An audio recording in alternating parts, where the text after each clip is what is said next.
बिस्मिल्लाहिर्रहमानिर्रहीम हुर्रिमत अलैकुमुल मैततु वद्दमु वलहमुल खिंज़ीरि वमा उहिल्ला लिगैरिल्लाहि बिही वल्मुनख़निक़तु वल्मौक़ूज़तु वल्मुतरद्दियतु वन्नत्वीहतु वमा अकलस्सबु इल्ला मा ज़क्कैतुम वमा ज़ुबिहा अलन्नुसुबि व अन तस्तक़सिमू बिल अज़लाम ज़ालिकुम फ़िस्क़ुम अल-यौम यइसल्लज़ीना कफ़रू मिन दीनिकुम फ़ला तख़शौहुम वख़शौनी अल-यौम अकमलतु लकुम दीनकुम व अतममतु अलैकुम निअमती व रदीतु लकुमुल इस्लाम दीना फ़मन इज़्तुर्र फ़ी मख़मसतिन गैर मुतजानिफ़िन लिइस्मिन फ़इन्नल्लाह गफ़ूरुर रहीम। सदक़ल्लाहुल अज़ीम। अल्लाह जल्ल जलालुहु द खुराक ग मुहर्रमात हराम कड़ी शवी सीज़ुना बयानवी चे मोमिनानु बाने कम सीज़ुना अल्लाह जल्ल जलालुहु हराम कड़ी दी दागी बयान फरमाई। हुर्रिमत अलैकुमुल मैततु हराम कड़ी शवी पतासु बाने मुर्दार चे साति नौज़ी हलाल नकड़ी शी अगीता मुर्दार वैले शी वद्दमु अविन बहिदुन की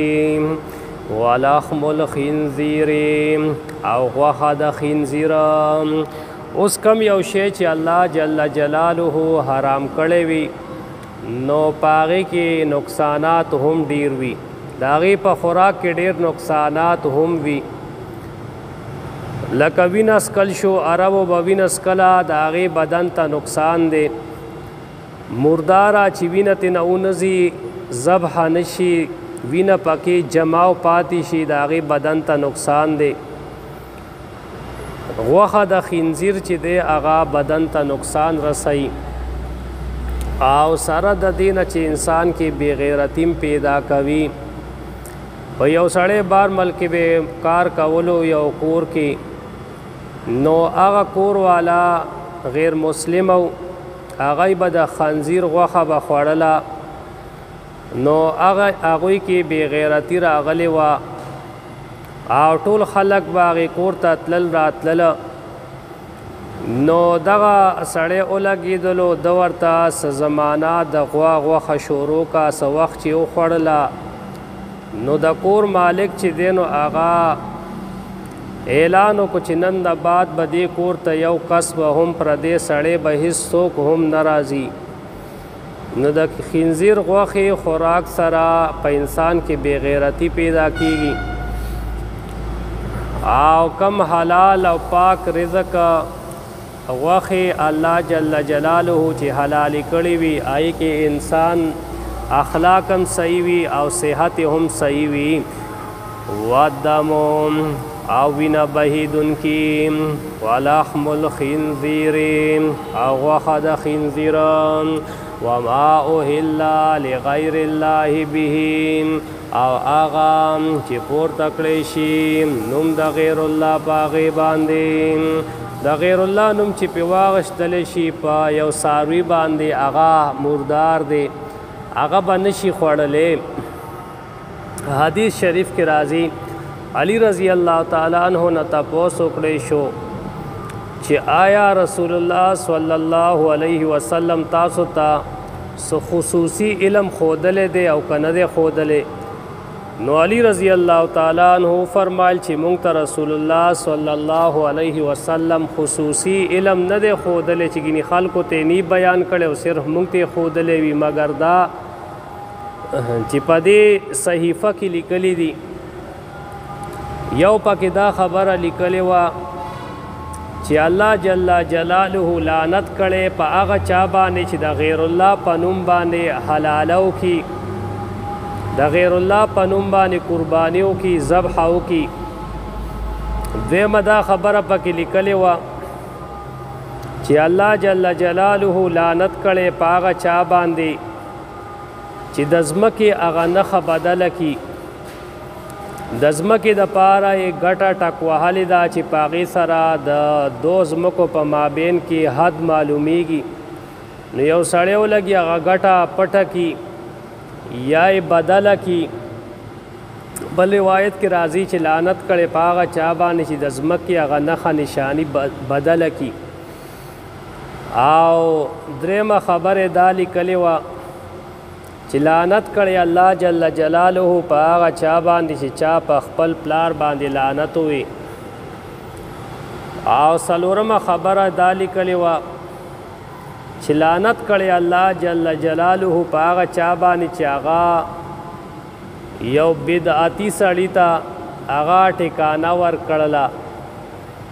بدعتي سړي له ټکانه ورکړله دا په دین کې چې نوې نوې ډلې راوتې دي او نوې نوې پارټیانې پکې جوړې شوي دي یا نوې نوې کارونه پکې دا خلک راوباسي نو هغې ته بدعت ویلی شي نو په هغوی باندې الله جل جلاله لعنت وی کړی دی وما اهل لغیر الله به او هغه چې پورته کړی شي نوم د غیر الله په هغې باندې والمنخنقة او خفی کړی شوی والموقوذة او ټکولی شوی موقوذه ټکولی شوی دو زناور په جنگ باندې شوله یو زناورو لګېدلو بلې په ښکر باندې دومره ووهلو چې هغه یې مړ که یا د سارو شپونکي او مالک مازغو کار نه دی کړی او په ساروي باندې را باندې کړي دي په ډانګ یې ووهلو تر دې پورې چې هغه یې مړ که هغه مردار ده والموقوذة او ټکولی شوی والمتردیة او راورغړېدلې چې راورغړي د پورته نه راورغړي د غر نه راورغړېدله والنطویخة او په ښکر باندې وهلې شوې وما اکل السبع او هغه چې وخوري هغې لره درنده وخوړله مړی کا هغه څاروی هغه مردار دی الا ما زکیتم مگر هغه چې تاسو حلال کوي هغې لره تاسو یو څاروی حلال که اوس د غر نه راورغړېدله سا پکې اشته و تا پې بسم الله الله اکبر دې پې ووایي چاړه دې پې راښ کله خپي شوې ده فی الحال پکې سا شته دی مړه کېږي تا پې چاړه راښ کله درنده خوړلې ده او تا پې چاړه راښ کله حلاله دې کا نو هغه تا دپاره حلال ده الا ما زکیتم مگر هغه چې تاسو حلاله کوي هغې لره اوس یو درنده دی یو شی را کابو کړی دی حلال یا یې ګډه بیزه را کابو کړې ده یا یې ځنګلي اوسۍ غوی را کابو کړې ده تا هغه ژوندی را لاندې که او حلاله دی که ذبحه دی که نو د هغې خوراک هغه حلال دی ځکه چې الله پاک فرمایي الا ما زکیتم مگر هغه چې تاسو حلال کوي هغې لره اوس د حلالۍ دپاره د څاروي په مرۍ کې څلور رګونه وي یو د خوراک نلی وي هغه یو شو بل د ساه اخیستلو نلی وي هغه دوه شو او دوه رګونه وي پکې د وینې چې دی هغه دوه رګونه وي ورید او شریان نو دا څلور شوله امام مالک رحمه الله وی چې دا څلور واړه رګونه دا به کټ کول غواړي او د دې کټ کول واجب دي. امام ابو حنیفه رحمه الله زمونږ چې کوم مسلک ته هغه دار چې په دې څلور رګونو کې چې چا درې رګونه کټ کله هر درې رګونه چې وي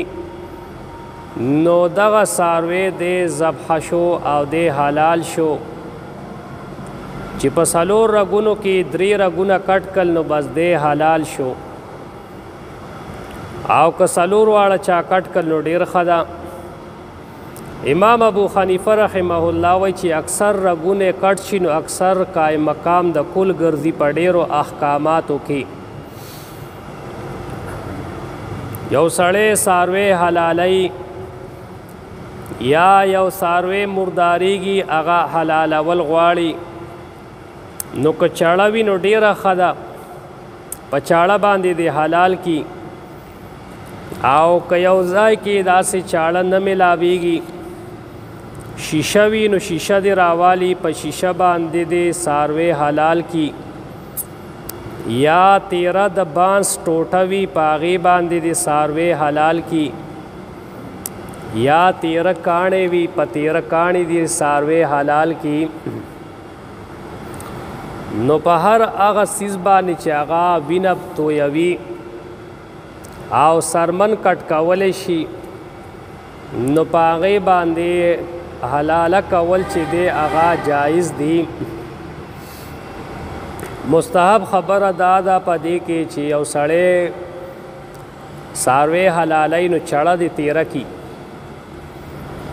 چړه دې تیره کی. حدیث شریف کې راځي الله جل جلاله په هر چیز باندې احسان فرض کړی دی چې تاسو قتل کوئ نو په ښې طریقې سره قتل وکئ. لکه مثلا یو قاتل دی هغه راټینګ کړی شو دی په قصاص کې قتل کول غواړي نو په ښې طریقې سره قتل کوي او حلاله کوئ څاروی حلالوئ نو په ښې طریقې سره ذبح کوي او یو سړی دی په تاسو کې چاړه دی ښه تیره کي او چې کوم شی حلالولی شي هغې ته د آرام ورسوي نو په تیره چاړه باندې چې حلال شي نو سای په اسانه باندې وځي بلکې څاروي ته تکلیف نه ملاویږي او چې په پسه چاړه باندې حلال شي نو هغه څاروي ته تکلیف ډېر رسیږي. وما ذبح علی النصب او هغه چې حلال کړی شي په نوم د بوتانو باندې د بوتانو په نوم باندې چې کم څاروی حلال شو نو هغه مردار دی. وان تستقسموا بالازلام او دا چې تاسو تقسیم کوي په غشو باندې تاسو تقسیم کوي. غشی با خانه کعبه سره خوا کې به غشي پراتو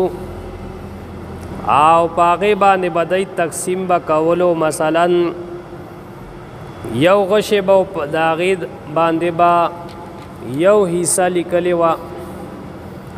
او بل غشی به نو په هغې باندې به 15 حصې لیکلې وې او بل غشی به په هغې باندې به 9 حصې لیکلې وې او په بعضې غشو باندې به اړو څه لیکلي نو هغه خالي و. ټولو خلکو به پیسې را جمع کړي هر څومره کسان چې به یا به 9 کسانو یا به 10 کسانو هغوی به پیسې را جمع کړي په شریکه باندې به او حلال کو بیا به حصې به کو او بیا به یو کس به راتللو او غشې به راغستلو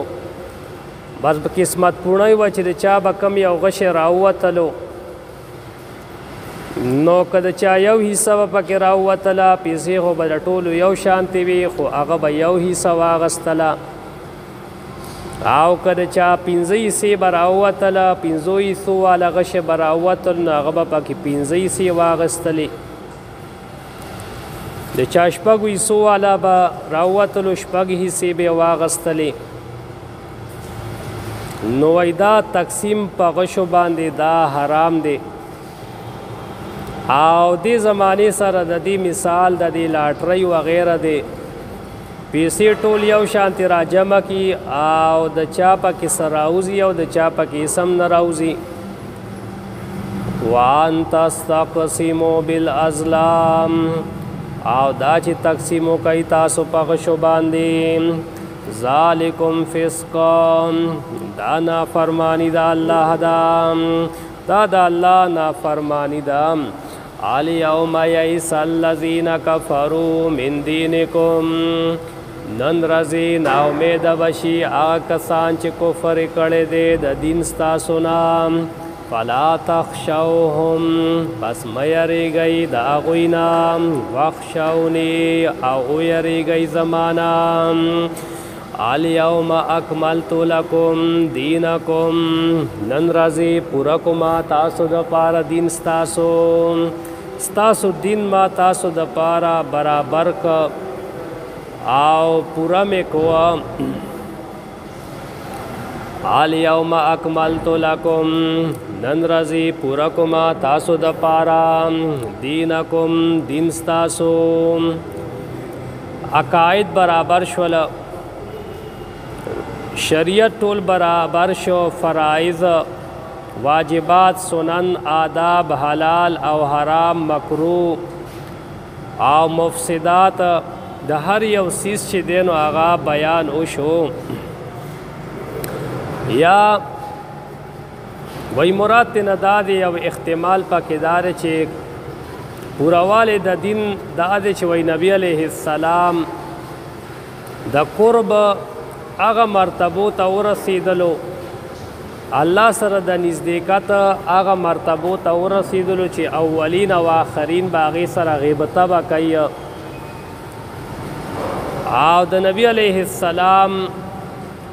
د زیات محبوب والی د وجنه د الله جل جلاله پیغمبر هغه گناهونه وی معاف کړی شو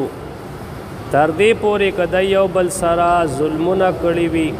یا یې وینې توی کړی وي هغه ټول ورته الله جل جلاله معاف کړ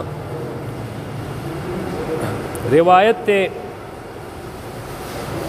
وی نبی علیہ السلام د خپل امت د پارا د عرفی پشپه باندې د مغفرت سوالو کو نو سوال په دې طریقه باندې قبول کړی شو چې ما وی ستا امت ته الله جل جلاله فرمای چې ما ورته بخنه وکړه خو بغیر د هغه نه چې یو بل سره دی ظلمونه کړي وي یو بل سره ظلمونه کړي د هغې معافي ورته نه کوم مظلوم د پاره بخا مخاوی زحق اخلم د ظالم نا نبی علیہ السلام فرمایل یا الله کستا خوخشی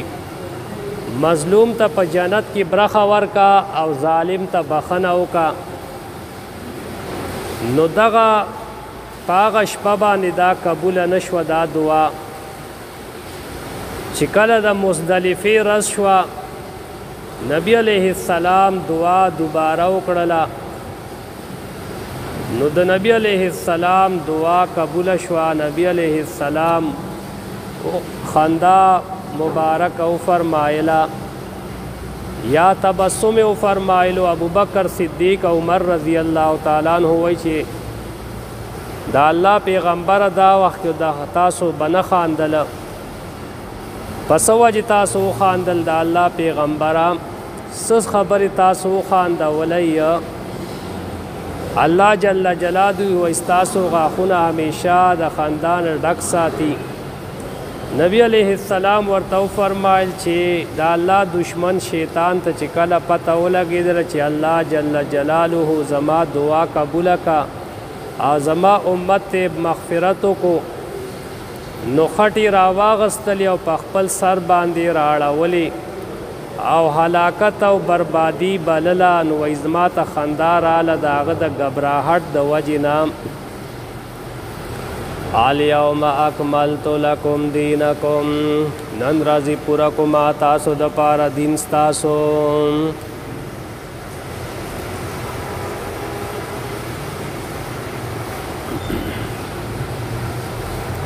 یو یهودی راله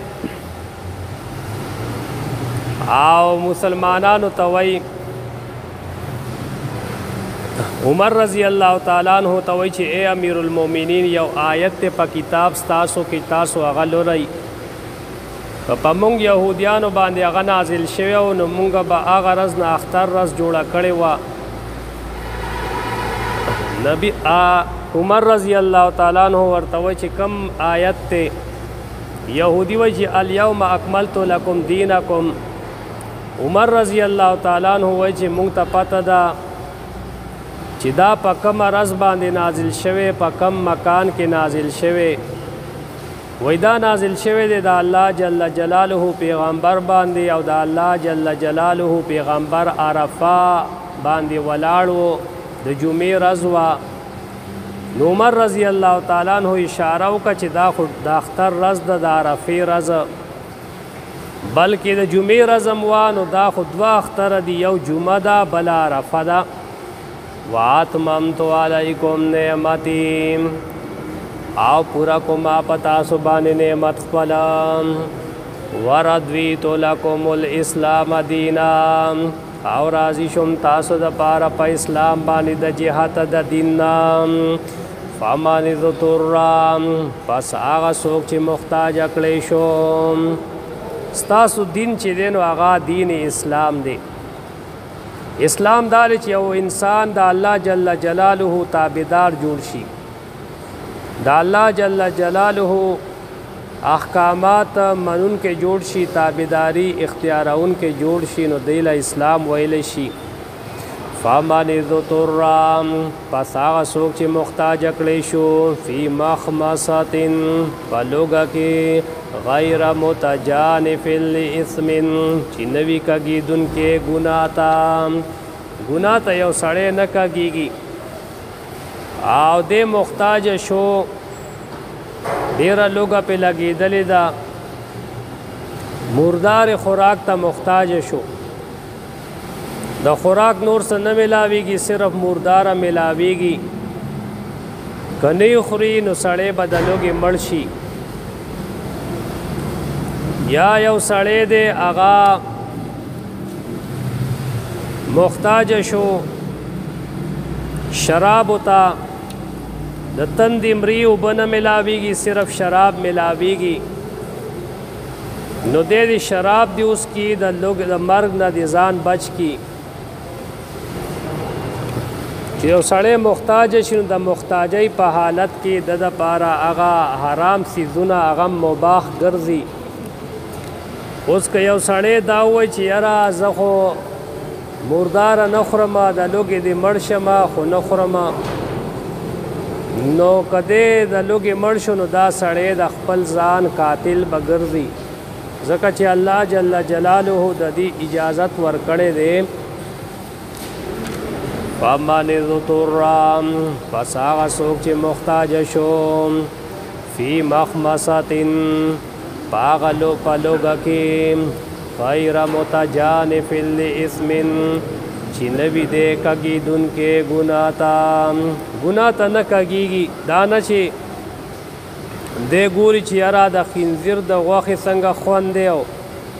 د شرابو یا څنګه ذایقه ده دا خبرې پکې نه وي دوره خوراک دی وکړي چې دی د مرګ نه ځان بچ کی که ضرورت راځي نو ځان سره د ذخیره هم کی او چې کله حلال او پاک خوراک ومومي نو بیا دې دا وغورځئ غیر متجانف الاثم چې نه وي کږېدونکی ګناه ته فإن الله غفور رحیم پس بېشکه الله